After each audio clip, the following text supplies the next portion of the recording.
नमस्कार दोस्तों, new Chanakya academy Ajmer के यूट्यूब चैनल पर आप सभी का स्वागत है। जैसा कि हमने पार्ट वन में भारत की नदियों का क्लासिफिकेशन किया था, हिमालयी नदियां और प्रायद्वीपीय नदियां, अरब सागर में जल विसर्जित करने वाली नदियां और बंगाल की खाड़ी में जल विसर्जित करने वाली नदियां। पार्ट 2 में हमने कंप्लीट जानकारी गंगा नदी के बारे में बताई थी। गंगा नदी के बारे में फैक्चुअल इंफॉर्मेशन के साथ साथ कंसेप्चुअल बेस्ड भी क्वेश्चन हमने डिस्कस किए थे पार्ट 2 में, और आज हम पार्ट 3 में गंगा की सहायक नदियां देखेंगे। तो पार्ट 3 जिसमें हम गंगा की सहायक नदियां डिस्कस करने जा रहे हैं, इस पार्ट 3 में हम न केवल फैक्चुअल इंफॉर्मेशन के साथ साथ कंसेप्ट बेस्ड क्वेश्चन, इन सभी को एक सामूहिक रूप से समाहित करके इस वीडियो में हम लेके आ रहे हैं। तो आज हम पढ़ेंगे गंगा की सहायक नदियां। गंगा की सहायक नदियों में मोस्टली जो क्वेश्चन के पैटर्न होते हैं, आजकल वर्तमान में जो क्वेश्चन पूछे जाते हैं, निम्न में से कौन सी गंगा की सहायक नदी है जो दाहिनी ओर से मिलती है या बाएं ओर से मिलती है। मोस्टली क्वेश्चन, क्योंकि दोस्तों यूपीएससी पैटर्न में हमने देखा है कि गंगा की सहायक नदियां सभी को याद होती है। पीसीएस और अन्य एग्जाम में गंगा की सहायक नदी ऑलमोस्ट सभी स्टूडेंट्स को याद होती है, लेकिन आजकल क्वेश्चन का जो पैटर्न है वो ये पूछा जाता है कि गंगा में कौन सी ऐसी सहायक नदियां जो दाईं ओर से मिलती है और कौन सी ऐसी सहायक नदियां हैं जो बाईं ओर से मिलती है। तो हम शुरुआत करेंगे। सबसे पहले हम पढ़ेंगे गंगा में बाईं ओर से मिलने वाली सहायक नदियां। गंगा के बारे में बेसिक जानकारी हमने पिछले वीडियो में देखी थी। यहां पे हम गंगा बनाते हैं, यहां से गंगोत्री से गंगा नदी का उद्गम होता था, यानी उद्गम स्थान पे नाम भागीरथी था। यहां से शतोपद हिमनद से अलकनंदा, भागीरथी और अलकनंदा, इन दोनों का संगम जिस स्थान पे होता था उसे देवप्रयाग कहा जाता था। देवप्रयाग में इनका संगम होता था और यहां पे संगम होने के बाद इसका नाम गंगा। तो गंगा का नाम गंगा का देवप्रयाग में, और इससे पहले की जितने भी प्रयाग थे, यहां पे हमने देखा कि विष्णु प्रयाग, उसके बाद नंद प्रयाग, कर्ण प्रयाग, रुद्र प्रयाग, सोन प्रयाग, गोविंद प्रयाग, इनकी चर्चा हम पिछले वीडियो में कर चुके हैं। यहां पे इसका प्रवाह उत्तराखंड राज्य में और उत्तरकाशी जिले में। गंगा नदी के बारे में देखा था। यहां पे एक स्थान आता ऋषिकेश, और यहां पर एक स्थान है हरिद्वार। ये दोनों उत्तराखंड में है, गंगा नदी के किनारे पे। गंगा इसके बाद यूपी में बहती है। यूपी में प्रवाहित होने के बाद ये नदी बिहार के बाद झारखंड, और झारखंड के बाद पश्चिम बंगाल में ये दो शाखाओं में विभाजित हो जाती है। इसकी दक्षिणी जो वितरिका होती है हुगली नदी कहलाती है, और इस तरफ जाती है, इसका नाम भागीरथी। ये जो बांग्लादेश में जाती है तो इसको पद्मा के नाम से जाना जाता है, और इस तरफ से ब्रह्मपुत्र आती है जिसको बांग्लादेश में जमुना कहा जाता है, और इधर से एक बराक नदी जिसे बांग्लादेश में सुरमा कहा जाता है। इस नदी के संगम के बाद इसका नाम मेघना हो जाता है, और मेघना बंगाल की खाड़ी में जाकर गिरती है, और इनके बीच जो डेल्टा है सुंदरवन का डेल्टा। ये सारी चीजें हम पिछले वीडियो में डिस्कस कर चुके हैं। यदि हमारे कुछ अपन के न्यू स्टूडेंट्स या न्यू विद्यार्थी जुड़े हैं तो पिछला वीडियो देख ले, इसके लिए हमने गंगा की कंप्लीट जानकारी उसमें आपको उपलब्ध करा रखी है। आज हम इस वीडियो में डिस्कस करेंगे गंगा की सहायक नदियां। तो सबसे पहले हम पढ़ेंगे गंगा में बाईं ओर से मिलने वाली सहायक नदियां, और उसके बाद पढ़ेंगे गंगा में दाईं ओर से मिलने वाली सहायक नदियां। यहां पे भारत के मैप में हल्के से मैं आपको डिस्कस कर लेता हूं। यह भारत का मैप आपका,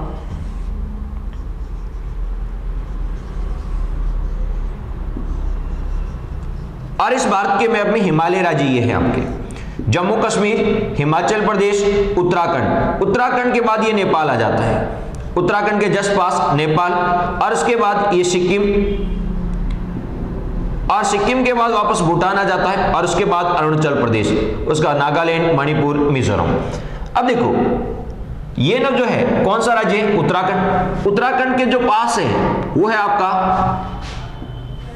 नेपाल, क्योंकि नेपाल में हिमालय का विस्तार है। हिमालय का वृद्ध पुत्र किसे कहा जाता है, नेपाल को कहा जाता है। तो ये आपका नेपाल है।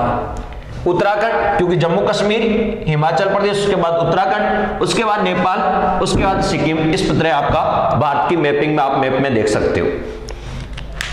यहां पे उत्तराखंड की बात करें तो उत्तराखंड में पौड़ी गढ़वाल की पहाड़ियां हैं। पौड़ी गढ़वाल की पहाड़ियां नैनीताल में है। किस स्थान पर है, नैनीताल में।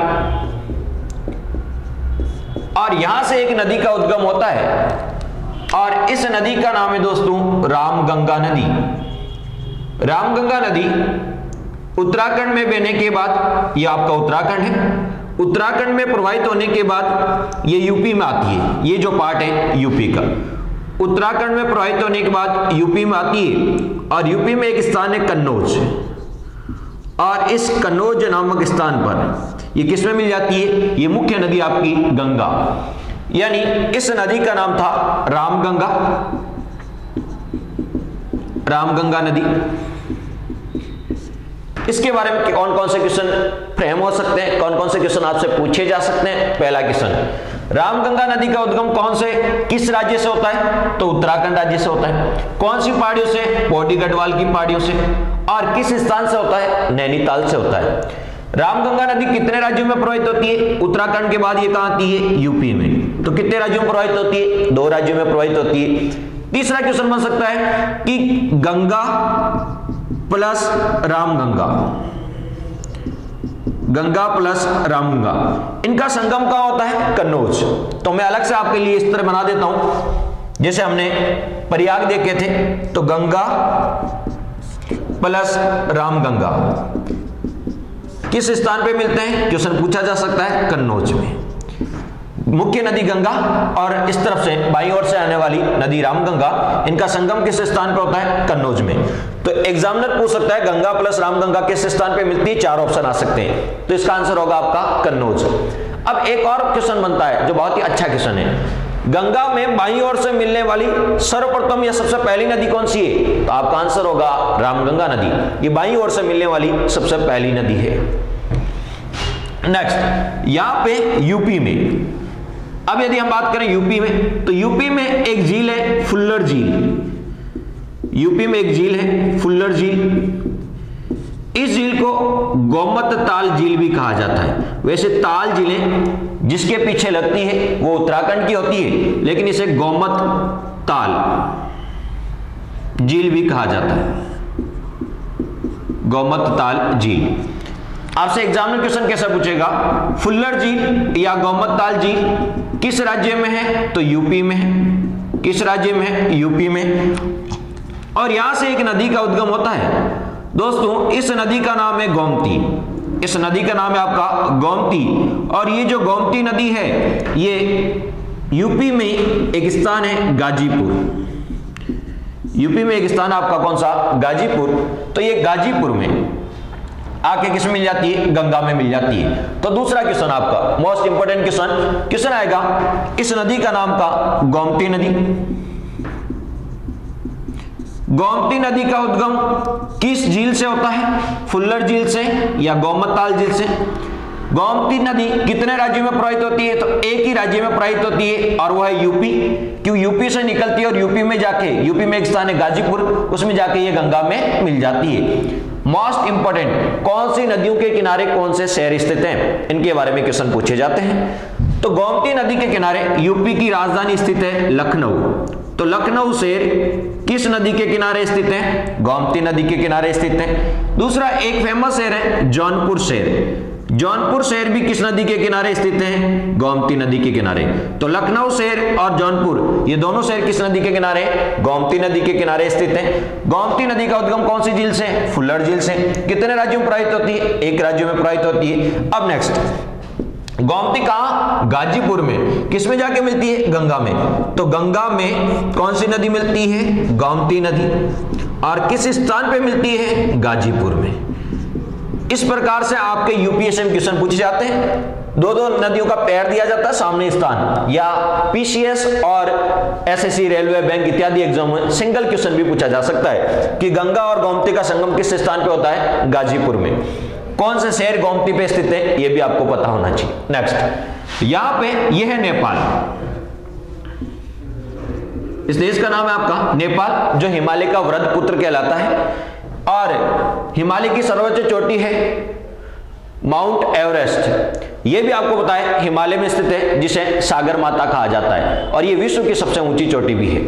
यदि हम बात करें, यहां पे नेपाल में एक हिमनद है मापचाचुंग।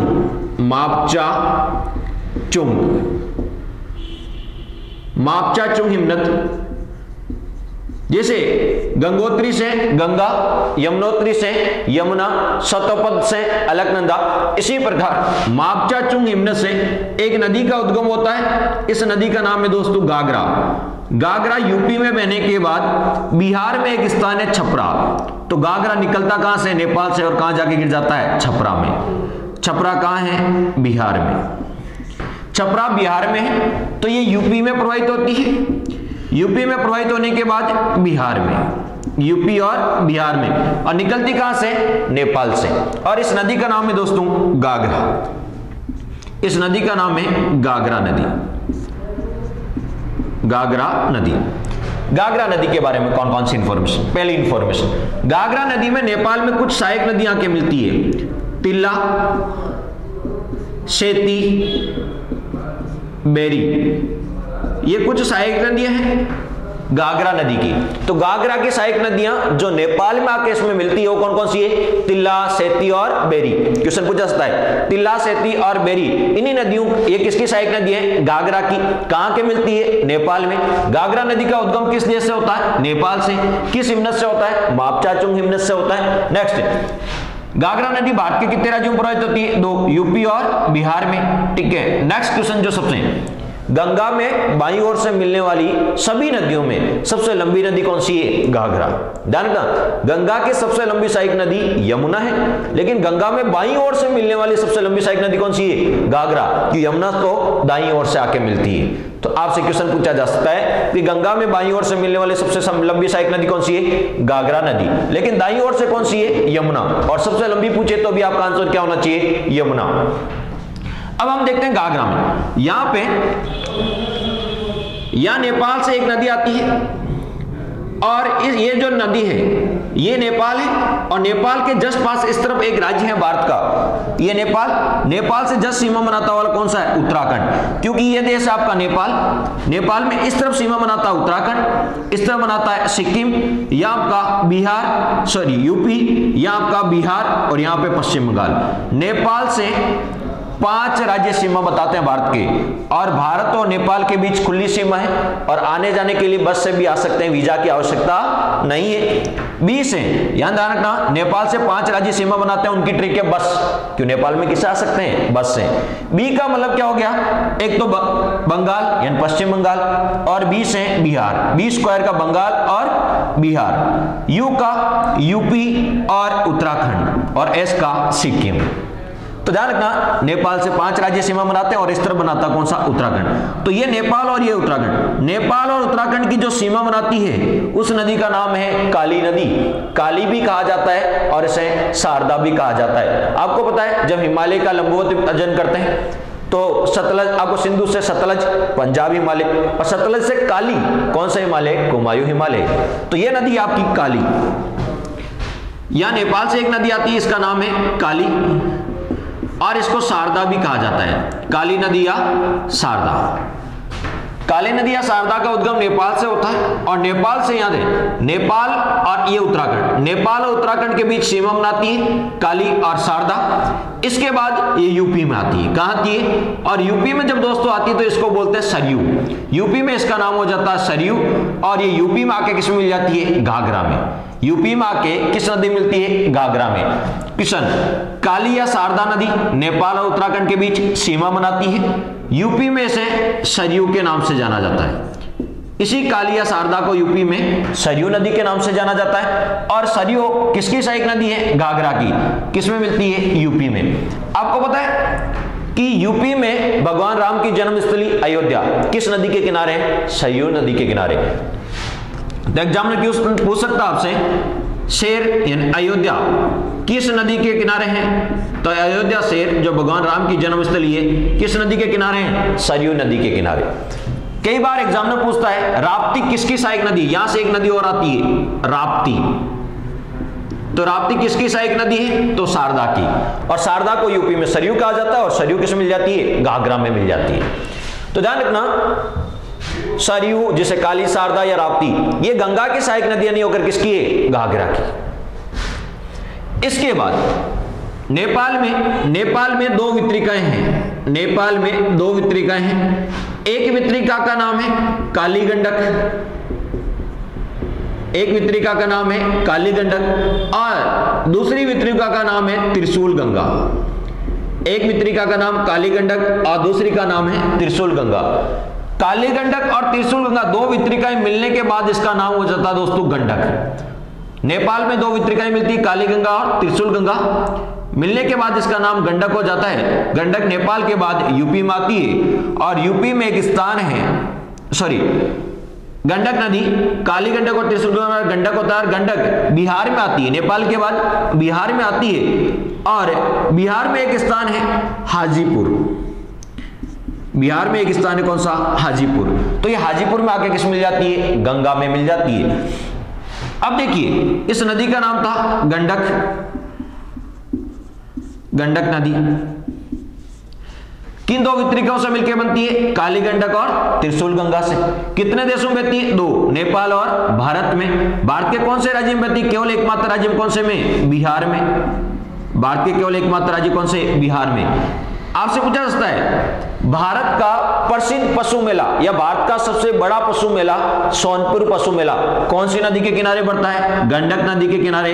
और कहां पड़ता है? बिहार में। सोनपुर पशु मेला, सोनपुर पशु मेला कहां पड़ता है? बिहार में। यह भारत का सबसे बड़ा पशु मेला है। तो भारत का सबसे बड़ा पशु मेला सोनपुर कहां पड़ता है? बिहार में। किस नदी के किनारे पड़ता है? तो आपका आंसर होगा गंडक नदी के किनारे। नेक्स्ट, यहां तिब्बत में पहाड़ी एक गोसाईनाथ की पहाड़ी है। गोसाईनाथ की पहाड़ी, गोसाईनाथ की पहाड़ी तिब्बत में है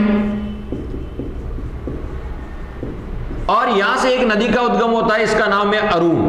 गोसाईनाथ की पहाड़ियां तिब्बत में, यहां से एक नदी का उद्गम होता है, उसका नाम है अरुण। और जब ये नेपाल में आती है तो इसकी 7 धाराएं होती है, इसकी 7 धाराएं होती है, इसलिए इसे बोलते हैं सप्तकोशी। और इसी सप्तकोशी को बाद में जब भारत में आती है तो कहा जाता है कोसी। कोसी नदी भारत में बिहार राज्य में आती है और बिहार में आपको पता है आने के बाद बिहार में एक स्थान है भागलपुर, इसमें आके किस मिल जाती है? गंगा में। तो आपसे पूछा जाता है इस नदी का नाम है कोसी। कोसी किसकी सहायक नदी है? गंगा की सहायक नदी है। गंगा प्लस कोसी कहां मिलती है? भागलपुर में। गंडक प्लस गंगा कहां मिलती है? हाजीपुर में। घाघरा प्लस गंगा कहां मिलती है? छपरा में। गंगा प्लस गोमती कहां मिलती है? गाजीपुर में। गंगा प्लस रामगंगा कहां मिलती है? कन्नौज में। ऐसे क्वेश्चन पूछे जा सकते हैं। अब यदि हम बात करें कोसी नदी के बारे में तो इसे सप्तकोशी कहा जाता है। सप्तकोशी 7 धाराओं से मिलकर बनी होती है, इसलिए सप्तकोशी।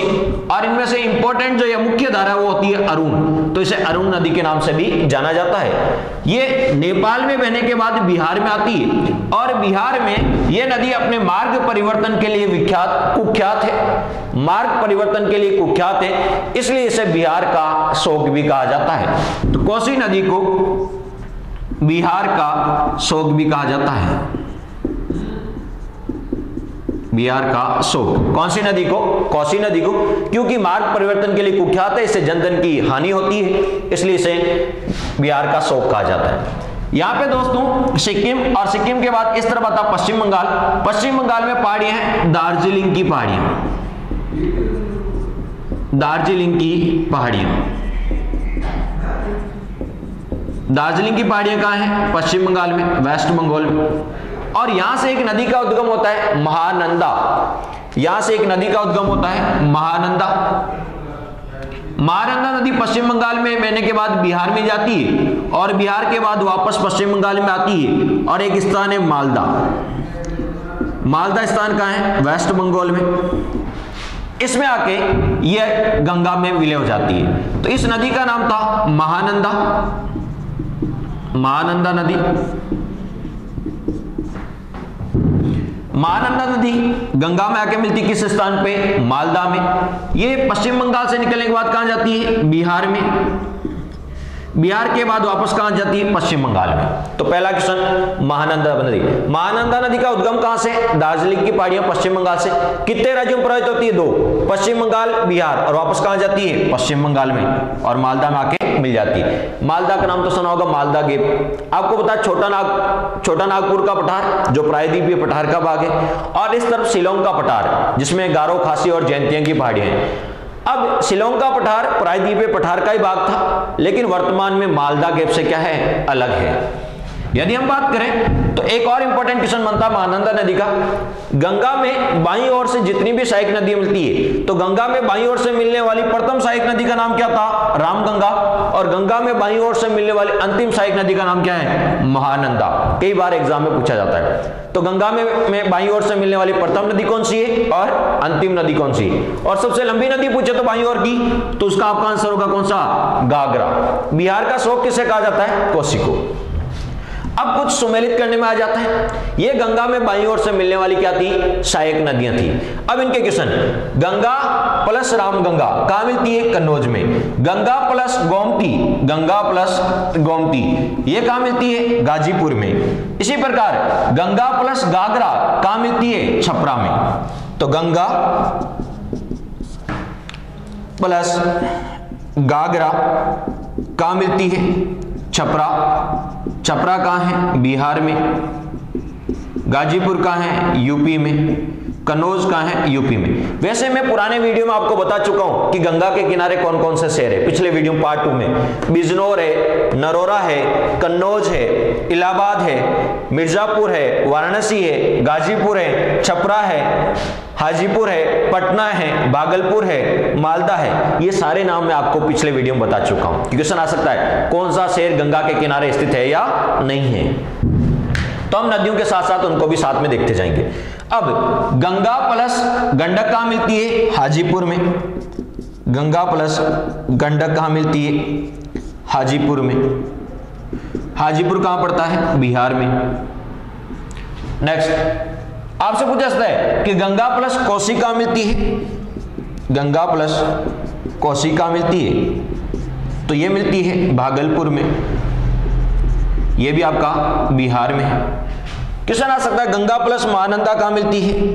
गंगा प्लस महानंदा कहां मिलती है? तो ये मालदा में, और ये है वेस्ट बंगाल में। सर याद कैसे रखा जाए? ऐसा क्वेश्चन सीधा सीधा पूछा जाएगा और बहुत ही अच्छा पैटर्न माना जाता है। 4 नदियां, ये 4, और उनको सुमेलित करने में आ सकता है कौन सा सुमेलित है या नहीं है। सुमेलित करो या असुमेलित है, या सिंगल भी पूछा जा सकता है। गंगा प्लस गंडक कहां मिलती है? हाजीपुर में। देखो बहुत आसानी से है।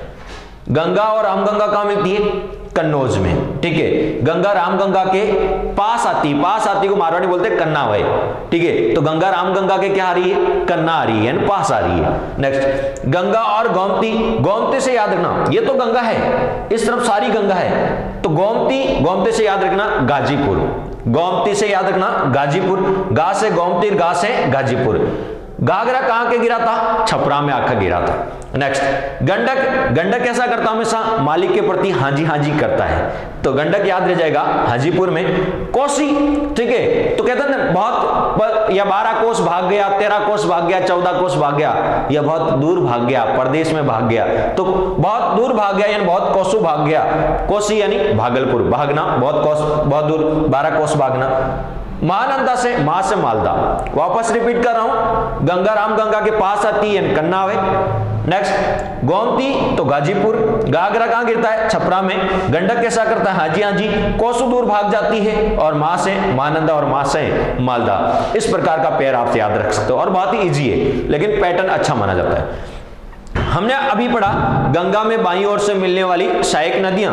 कई बार यूपीएससी जैसे एग्जाम में या पीसीएस जैसे एग्जाम में ऐसा पूछ जाता है कि गंगा में बाईं ओर से मिलने वाली प्रथम और अंतिम नहीं, गंगा में बाईं ओर से मिलने वाली सहायक नदियों को सही क्रम में जमाइए, यानी पश्चिम से पूर्व जमाओ या पूर्व से पश्चिम की ओर जमाओ। तो इसके लिए आपको एक ट्रिक याद रखनी है।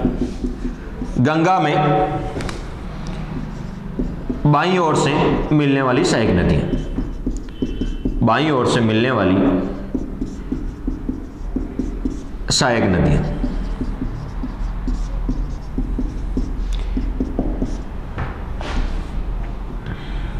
हे राम, गोमती को गागरो, गंडक कोस्यो, और वो गंडक महान था। कैसा था? महान था। तो हे राम, गोमती को गागरो, गंडक कोस्यो, और वो गंडक कैसा था? महान था। तो कैसे याद रखोगे? राम से क्या हो गया? राम गंगा, गोमती से गोमती, गागरा से गागरा, गंडक से गंडक, कोसों से कोसी, और मान से महानंदा। तो आपको क्वेश्चन देखो, गंगा में बाईं ओर से मिलने वाली प्रथम नदी कौन सी होगी? रामगंगा। अंतिम नदी कौन सी होगी? महानंदा। ठीक है, और सही क्रम पूछ ले कि गंगा में बाईं ओर से मिलने वाली नदियों को पश्चिम से पूर्व की ओर जमाओ या पूर्व से पश्चिम की ओर जमाओ, तब भी आपका आंसर सही हो जाएगा।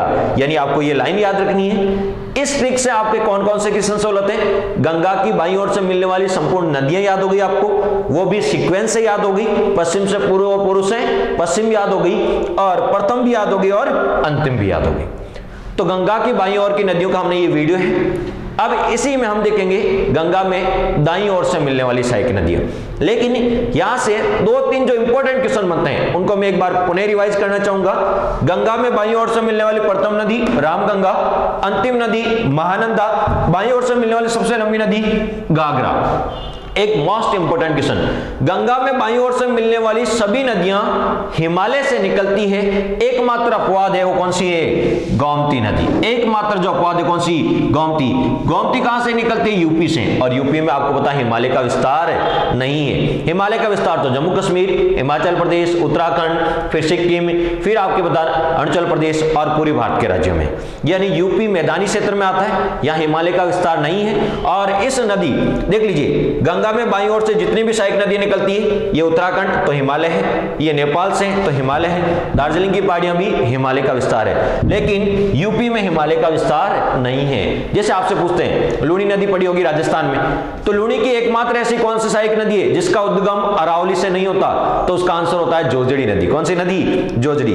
लूनी की सभी सहायक नदियां जोजड़ी से निकलती है, सॉरी लूनी की सभी सहायक नदियां अरावली से निकलती है, एक ही अपवाद है कौन सा? जोजड़ी। और इसी प्रकार का क्वेश्चन यहां भी बनता है, गंगा में बाईं ओर से मिलने वाली सभी सहायक नदियां हिमालय से निकलती है, एक अपवाद है कौन सी?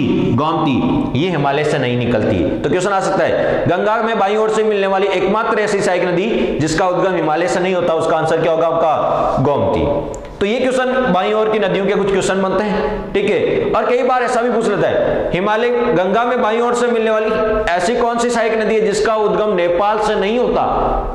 तो नेपाल से एक तो किसका उद्गम नहीं हो रहा, देख लीजिए, रामगंगा का नहीं हो रहा है, एक किसका नहीं हो रहा है? गोमती का, और एक इसका महानंदा का, बाकी सभी का कहां से होता है? नेपाल से होता है। तो हमने यहाँ पे चर्चा की गंगा में बाईं ओर से कौन कौन सी नदियां मिलती है और उनके किस किस पैटर्न पर क्वेश्चन बन सकते हैं। दोस्तों सबसे इंपॉर्टेंट होता है गंगा में किस प्रकार के क्वेश्चन बनते हैं, पैटर्न मोस्ट इंपॉर्टेंट है, जो वर्तमान में लेटेस्ट आरपीएससी, पीसीएस और यूपीएससी जो फॉलो करती है, वो सबसे इंपॉर्टेंट पैटर्न है। पढ़ने से भी ज्यादा मेरे अकॉर्डिंग पैटर्न होता है जो आपके अलग अलग एंगल क्रिएट करता है, पढ़ने का नजरिया आपका वाइड करता है।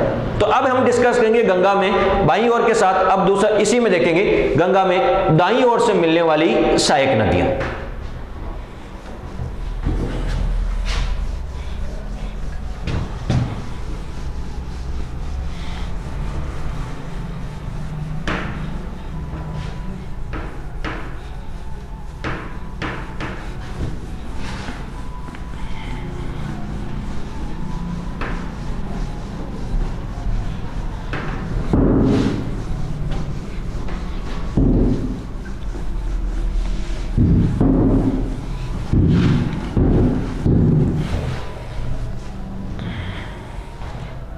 दोस्तों ये हमने देखा था, ये मुख्य नदी थी गंगा। इसको अलग से बना देते हैं आपके लिए।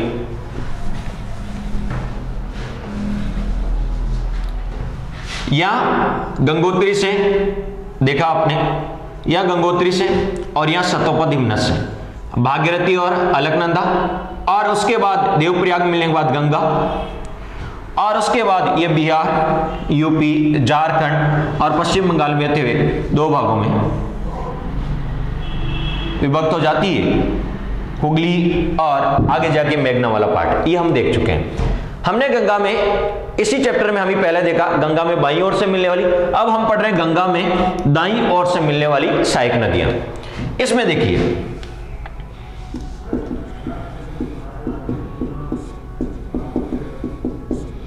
ये आपकी भागीरथी थी, ये अलकनंदा। अब देखते हैं गंगा में दाईं ओर से मिलने वाली सहायक नदी। तो यहां पर उत्तराखंड, ये राज्य कौन सा है? उत्तराखंड, जहां से गंगा नदी का उद्गम हो रहा। जिला कौन सा है? उत्तराकोसी। और यहीं से आपको बताएं, जैसे यहां पे एक है यमुनोत्री, यहां पे एक ग्लेशियर है यमुनोत्री, यमुनोत्री ग्लेशियर है, और यहां पर पहाड़ी है बंदरपूछ की पहाड़ियां, बंदरपूछ की पहाड़ियां, बंदरपूछ की पहाड़ियां। ग्लेशियर का नाम है यमुनोत्री और पहाड़ियों का नाम है बंदरपूछ की पहाड़ियां, और इसी यमुनोत्री से एक नदी का उद्गम होता है दोस्तों, इस नदी का नाम है यमुना। गंगोत्री से गंगा, यमुनोत्री से यमुना। और किस राज्य से होता है? तो उत्तराखंड से। किस जिले से? उत्तराकोसी से। किस हिमनद से? यमुनोत्री से। और किस पहाड़ी से? बंदरपूछ की पहाड़ी से। जब यमुना नदी का यहां से उद्गम होता है तो यमुना इसके बाद हरियाणा में बहती है, और हरियाणा में आपको पता है पानीपत और सोनीपत दो प्रसिद्ध इसके किनारे शहर हैं। एक का नाम है पानीपत और एक का नाम है सोनीपत। पानीपत और सोनीपत, ये दोनों शहर, पानीपत शहर और सोनीपत शहर, दोनों किस नदी के किनारे हैं? तो यमुना नदी के किनारे। ये दोनों के दोनों शहर किस नदी के किनारे हैं? यमुना नदी के किनारे, यमुना नदी के किनारे। यहां से इंपॉर्टेंट आपको दोस्तों पता ही, पानीपत के युद्ध जो ऐतिहासिक रहे, और आपको पता है भारत में मुगल साम्राज्य की जो स्थापना हुई थी और लोधी वंश की समाप्ति हुई थी वो पानीपत के प्रथम युद्ध में हुई थी। 3 पानीपत के युद्ध लड़े गए थे। एक लड़ा गया था आपका जो प्रथम पानीपत का युद्ध लड़ा गया 1526 में बाबर और इब्राहिम लोधी के मध्य। लोधी वंश की हार हुई थी और इसी के साथ बाबर ने भारत में मुगल साम्राज्य की स्थापना की थी। उसके बाद पानीपत का जो दूसरा युद्ध हुआ था वो हुआ था दोस्तों 1556 में अकबर और हैमू के मध्य, और पानीपत का जो तीसरा युद्ध हुआ था वो था 1761 में अहमद शाह अब्दाली और मराठों के मध्य, और मराठों की ओर से था सदाशिवराव भाऊ। तो 3 पानीपत के युद्ध हुए इतिहास में, 1526, 1556 और 1761। और यही जो पानीपत का युद्ध का मैदान है किस नदी के किनारे? यमुना नदी के किनारे। सोनीपत ये भी किस नदी के किनारे? यमुना नदी के किनारे। और ये दोनों के दोनों कहां हैं? हरियाणा में। दोनों के दोनों कहां हैं? हरियाणा में। इसका मतलब यमुना नदी उत्तराखंड के बाद कहां बहती है? हरियाणा में बहती है। इसके बाद यमुना नदी दिल्ली आती। दिल्ली आपको पता है केंद्र शासित प्रदेश। दिल्ली किस नदी के किनारे है? यमुना नदी के किनारे। और इसके बाद ये यूपी में आती है, और यूपी में आपको पता है एक शहर आता है मथुरा। मथुरा किस नदी के किनारे है? यमुना नदी के किनारे। आगरा किस नदी के किनारे है? यमुना नदी के किनारे। और इटावा किस नदी के किनारे है? वो भी यमुना नदी के किनारे। और उसके बाद ये यमुना नदी जाके इलाहाबाद में, किस स्थान पर? इलाहाबाद में, जहां वर्ष 2019 में अभी महाकुंभ का आयोजन हुआ था। प्रत्येक 12 वर्ष के बाद इलाहाबाद में महाकुंभ का आयोजन होता है। यहाँ पे 3 नदियों का संगम होता है, इसे बोलते हैं त्रिवेणी। ये आपकी मुख्य नदी गंगा, ये नदी आपकी यमुना, और ये अदृश्य नदी है सरस्वती। पुराणों के अनुसार अदृश्य नदी कौन सी है? सरस्वती। गंगा, यमुना और सरस्वती का जो संगम होता है वो कहां होता है? इलाहाबाद में। इसे प्रयागराज भी कहा जाता है। अब देखिए यमुना किसकी सहायक नदी है? तो गंगा की। और गंगा की सबसे लंबी सहायक नदी कौन सी है? यमुना। यमुना की सबसे लंबी सहायक नदी कौन सी है? चंबल। चंबल की सबसे लंबी सहायक नदी कौन सी है? बनास। बनास की सबसे लंबी सहायक नदी कौन सी है? बैड़च। कौन सी है? बैड़च। तो हमने देखा यमुना नदी के बारे में। यमुना नदी के बारे में पहला क्वेश्चन कैसा आएगा, यमुना नदी के बारे में, यमुना नदी का उद्गम किस राज्य से, उत्तराखंड से, किस ग्लेशियर से, यमुनोत्री से, किस पहाड़ी से, बंदरपुच की पहाड़ी से। नेक्स्ट क्वेश्चन आएगा, गंगा की सबसे लंबी सहायक नदी कौन सी है, तो यमुना। गंगा की सबसे लंबी सहायक नदी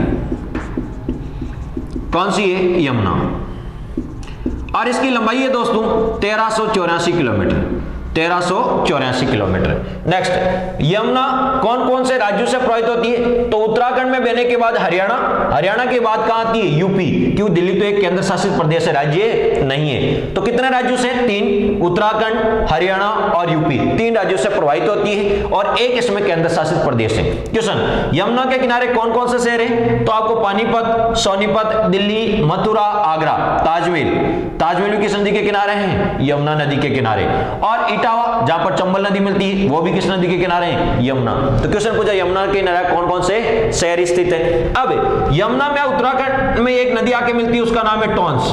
दोस्तों टोंस 2 नदियां हैं, ये टोंस नदी यमुना की सहायक नदी है जो उत्तराखंड में मिलती है। एक टोंस नदी ये है जो इलाहाबाद के पास गंगा में मिलती है। तो टोंस यमुना की भी सहायक नदी है और टोंस गंगा की भी सहायक नदी है। जो यमुना की सहायक नदी है वो उत्तराखंड में प्रवाहित होती है, उत्तराखंड में यमुना में मिल जाती है। लेकिन ये जो प्रायद्वीपीय पठार से निकलकर उत्तर दिशा में बहती हुई इलाहाबाद के पास गंगा में मिलती है, उस नदी का नाम क्या है, टोंस। तो ये गंगा की सहायक नदी है और ये यमुना की सहायक नदी है। अब यमुना की एक और सहायक नदी है, उसका नाम है हिंडन। कौन सी है, हिंडन। ये यमुना की 2 ऐसी सहायक नदी है। ये जो यमुना नदी है देख लीजिए, ये यमुना में किस ओर से मिल रही है, बाईं ओर से। तो यमुना में बाईं ओर से मिलने वाली 2 सहायक नदी हैं, टोंस और हिंडन। गंगा की नहीं है, ये यमुना की है।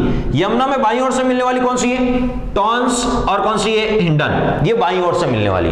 अब यमुना में दाईं ओर से मिलने वाली जो सहायक नदी है वो है चंबल।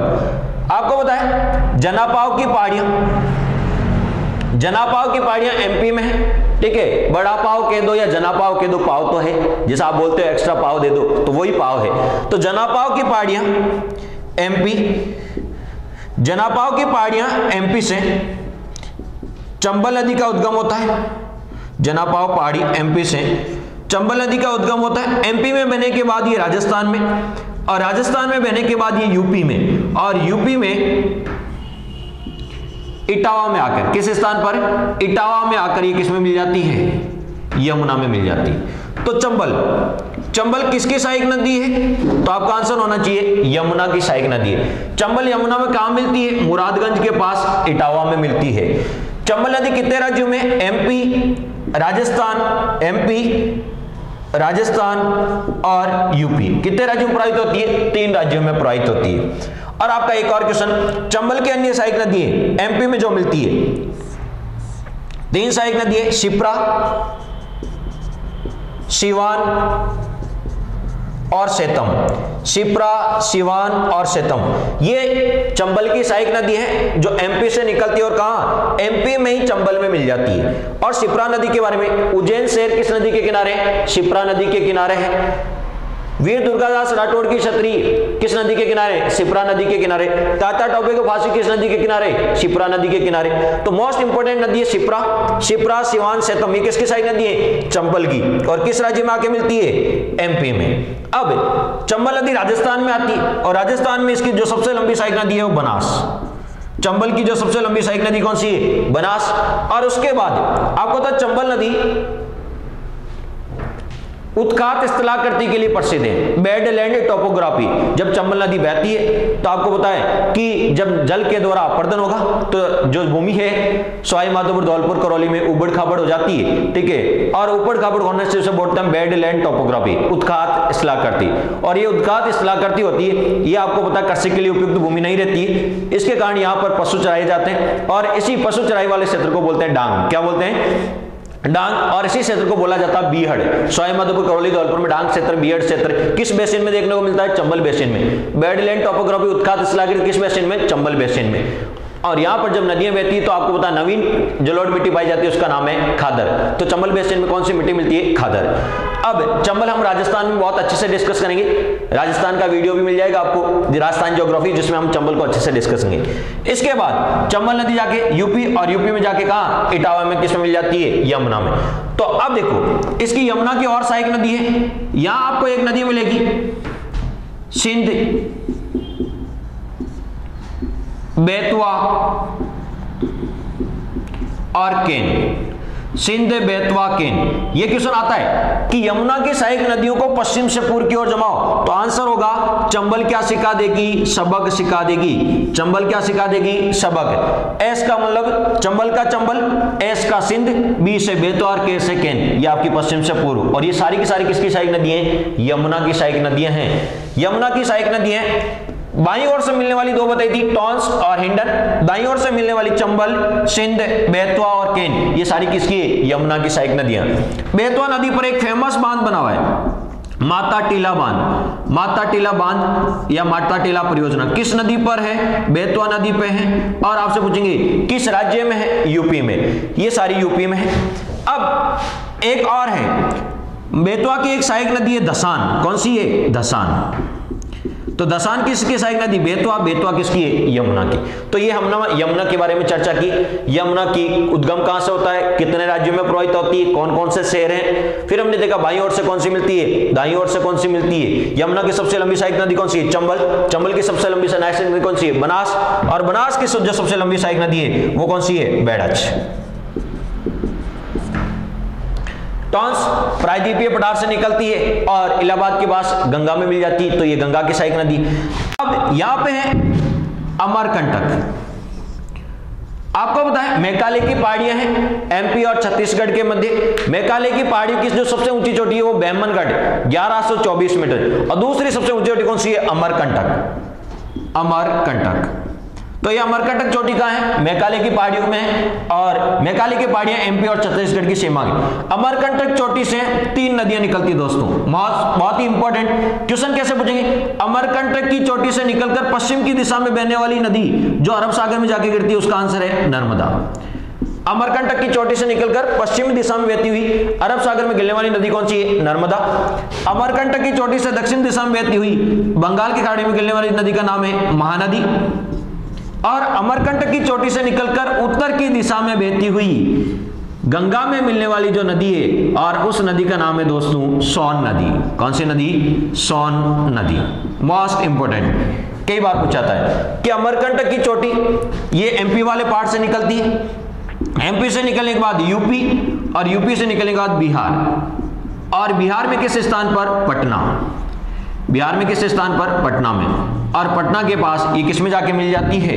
ये दोस्तों जाके मिल जाती है गंगा में। तो सोन किसकी सहायक नदी है? गंगा की। तो गंगा की दाईं ओर से मिलने वाली सहायक नदी कौन कौन सी? बाईं ओर से मिलने वाली की ट्रिक तो हमने देख ली। दाईं ओर से मिलने वाली नदियों की ट्रिक है यमुना तो सोनी है, यमुना तो सोनी है, यानी सुंदर है। यमुना तो सोनी है। यमुना, ये देख लीजिए दाईं ओर से मिलने वाली पहली नदी यमुना। दूसरी नदी कौन सी है? टो का मतलब हो गया यमुना टो, टॉन्स हो गया। तीसरी कौन सी है? सोनी से क्या हो गया? सोन। दाईं ओर से मिलने वाली 3 ही नदी हैं, यमुना, टॉन्स और सोन। अब सोन के बारे में कुछ इंफॉर्मेशन आपको पता होना चाहिए। गंगा में क्वेश्चन आएगा, प्रायद्वीपीय पठार से निकलकर, जो छत्तीसगढ़ एमपी प्रायद्वीपीय पठार का पार्ट, प्रायद्वीपीय पठार से निकलकर उत्तर की दिशा में बहती हुई गंगा में मिलने वाली नदी कौन सी है? सोन नदी है। या दक्षिण भारत से आकर गंगा में मिलने वाली सहायक नदी कौन सी है? सोन नदी है। अब आपसे पूछिए सोन नदी कितने राज्यों में? एमपी, यूपी और उसके बाद बिहार में। और बिहार में किस स्थान पर? पटना नामक स्थान पर। अब सोन की एक सहायक नदी है दोस्तों रिहंद। सोन की एक सहायक नदी कौन सी? रिहंद नदी। रिहंद किसकी सहायक नदी है? सोन की। और इसी रिहंद नदी पर एक झील बनी हुई है, गोविंद वल्लभ पंत सागर झील। गोविंद वल्लभ पंत सागर झील ये यूपी और एमपी के मध्य है। यूपी और एमपी के मध्य किस नदी पर? रिहंद झील पे। आपसे पूछ सकते हैं क्वेश्चन इंपॉर्टेंट, भारत की सबसे बड़ी मीठे पानी की प्राकृतिक झील कौन सी है? वुलर झील है, जो मैंने पिछले वीडियो में बताई थी, झेलम नदी के किनारे। वहां गलती से रिपीट हो गया झेलम नदी, तो आपको पता है झेलम नदी के किनारे वुलर झील है, जो गोखुर झील है। भारत की सबसे बड़ी मीठे पानी की प्राकृतिक झील है। भारत की सबसे बड़ी मीठे पानी की कृत्रिम झील कौन सी है? गोविंद सागर झील है, जो आपको पता है बांकड़ा और नांगल बांध के मध्य है, हिमाचल प्रदेश और पंजाब में। वो गोविंद सागर है और यह गोविंद वल्लभ पंत सागर, जीवी पंत का नाम सुना होगा। गोविंद वल्लभ पंत सागर झील आपसे पूछे तो किस नदी पर है? रियंद नदी पर। गोविंद सागर झील कहां है? सतलज नदी के किनारे। और गोविंद वल्लभ पंत सागर एमपी और यूपी के मध्य है, किस नदी पर? रियंद पे। और रियंद किसकी सहायक नदी है? सोन की। यहां बता दें पटना और हाजीपुर के मध्य, एक और इंफॉर्मेशन, पटना और हाजीपुर के मध्य महात्मा गांधी सेतु पुल ब्रिज, महात्मा गांधी सेतु ब्रिज, महात्मा गांधी सेतु पुल। आपको पता है भारत का सबसे लंबा पुल है अभी वर्तमान में भूपेन हजारिका पुल, जो अरुणाचल प्रदेश की लोहित नदी पर बनाया गया है। अरुणाचल प्रदेश की लोहित नदी पर बनाया गया है और उसकी लंबाई है 9.1 किलोमीटर। भारत का सबसे लंबा पुल भूपेन हजारिका पुल किस राज्य में? अरुणाचल प्रदेश को असम से जोड़ता है, लोहित नदी पर है। कितने किलोमीटर? 9.1 किलोमीटर लंबा। लेकिन भारत का सबसे लंबा रेल रोड ब्रिज कौन सा है? ये ध्यान रखना, भारत का सबसे लंबा रेल रोड ब्रिज, ये आपको पता होना चाहिए। ये जो भारत का हाल ही में, भारत का आप कमेंट करके मुझे नीचे बताइए, हाल ही में भारत का सबसे, अभी वर्ष 2018 में भारत का सबसे लंबा रेल रोड ब्रिज कौन सा बना है? उसकी लंबाई 4.1 है, लेकिन वो रेल के लिए भी उपयुक्त है और रोड के लिए भी उपयुक्त है। तो भारत का सबसे लंबा रेल रोड ब्रिज कौन सा है? ये आप कमेंट करके बताएंगे। और भारत का सबसे लंबा पुल कौन सा है? वो आपका भूपेन हजारिका पुल 9.1 किलोमीटर है। और भारत का दूसरा सबसे लंबा पुल कौन सा है? महात्मा गांधी सेतु पुल, और ये आपका बिहार में है। किसको जोड़ता है? पटना को हाजीपुर से जोड़ता है। और किस नदी पर है? गंगा नदी पर। तो दोस्तों हमने इस वीडियो में डिस्कस किया है गंगा में बाईं ओर से मिलने वाली सहायक नदियां और दाईं ओर से मिलने वाली सहायक नदियां, और इनसे जितनी भी फैक्चुअल इंफॉर्मेशन थी, कौन कौन से बांध बने हुए हैं, ठीक है, कौन कौन से इसकी सहायक नदियां हैं, कौन कौन से इस पे शहर बने हुए हैं। तो हमने 3 पार्ट में गंगा को डिस्कस किया है, पार्ट 1, पार्ट 2 और पार्ट 3। आप तीनों को देख लीजिए। और एक ऐसी कोई भी इंफॉर्मेशन नहीं होगी जो यूपीएससी लेवल या पीसीएस लेवल पर आपकी रह गई होगी, ठीक है। और यदि कुछ रह भी गया तो आप हमें कमेंट करके कमेंट बॉक्स में बता सकते हैं। और हमारी ओर से जितने एफर्ट्स किए जाएंगे, जिस प्रकार आपने गंगा का वीडियो देखा, आने वाले वीडियो इससे बेटर ही होंगे और प्रत्येक नदी को हम इसी प्रकार एनालिसिस करेंगे। धन्यवाद दोस्तों, लाइक, शेयर और सब्सक्राइब जरूर कीजिएगा।